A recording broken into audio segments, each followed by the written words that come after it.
Hey guys, it's Paul Jang. Just wanted to tell you exactly how to scale a land business or really any kind of real estate investing. These are my observations from seeing other people. I have family members and friends involved in real estate investing. I'm heavily involved in land investing.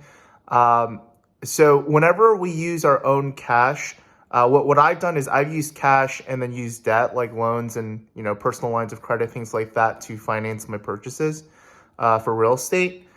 But I've kind of realized the way you need to scale in the real estate investing world, including land, is either with joint venture partnerships or you are holding things in contract.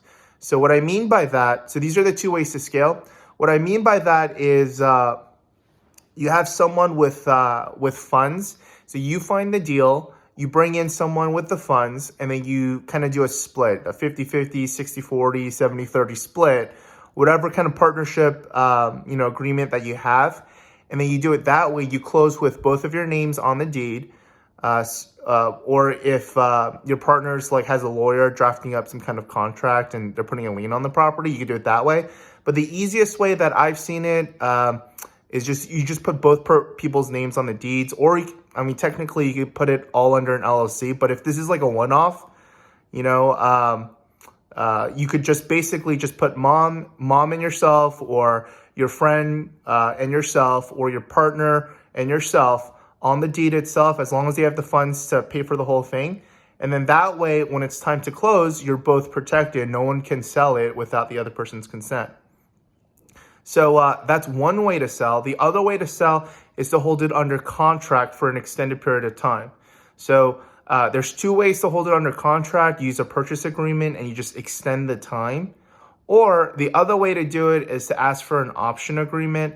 And an option agreement, what it allows you to do is it just says like, hey, I can't buy it right now, but can I have an option to purchase it within 3 months or 6 months? And then you get that ball rolling.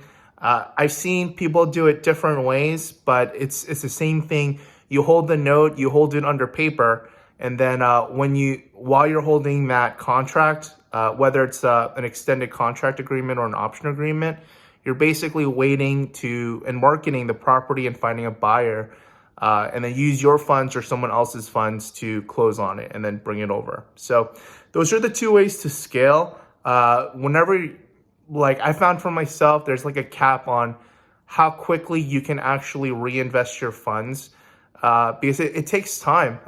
For real estate, it's generally an illiquid fund. You could sell it. It just takes a minute to sell, properties for that you get that are deals, right? So you get a deal and you want to unload it. You have to find that person that's willing to buy it from you. So that takes time. The two ways that I'm seeing that you have to scale is either with partnerships or holding it under a contract. I'll tell you some of the positives and negatives for each of those. Whenever you're using a partner,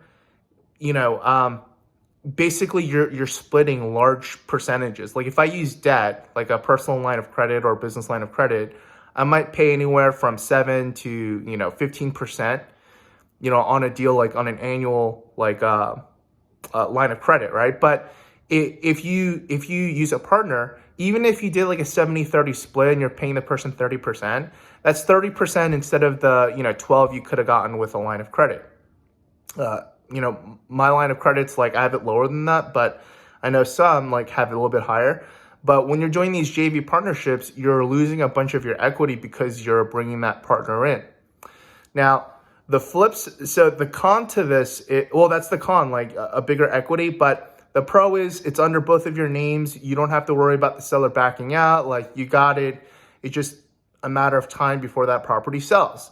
Now, on the flip side, for the contracts and the option agreements, what I found is there's a lot of managing the seller, right? Like you're basically trying to market the property and sell it, before that person basically says, no, I'm not interested anymore. Now, like you have the agreement in place, but when your buyers like go out and check the property and let's say the owner has like neighbors or friends or lives near it, and they're going to see these people like walking by the property, they're going to be like, whoa, what's going on? like this person is just trying to sell it. Like, why aren't we closing? And there's different people that say like you could be upfront with them and this. I just feel like that whole scenario is complicated, and you start feeling the pressure, especially like 2 months, three months in, and you haven't closed yet, either on the contract or the option agreement. It just feels like, man, it's not going to happen, and the seller feels that too. So there's a lot of managing that, making sure that they feel comfortable still, like month in, month out. A lot of times I've heard you really have to stay in contact with them like weekly or bi-monthly. But yeah, that's a serious con. The pro there is if you have the seller and the buyer at one time, the transactional fees that you can get to borrow funds for, quick in and out, it's much lower than an equity partnership. It's much lower than even debt. So at least what I found. So those are your pros and cons and how you could scale your real estate investing or your land business. So that's it. Have a good one.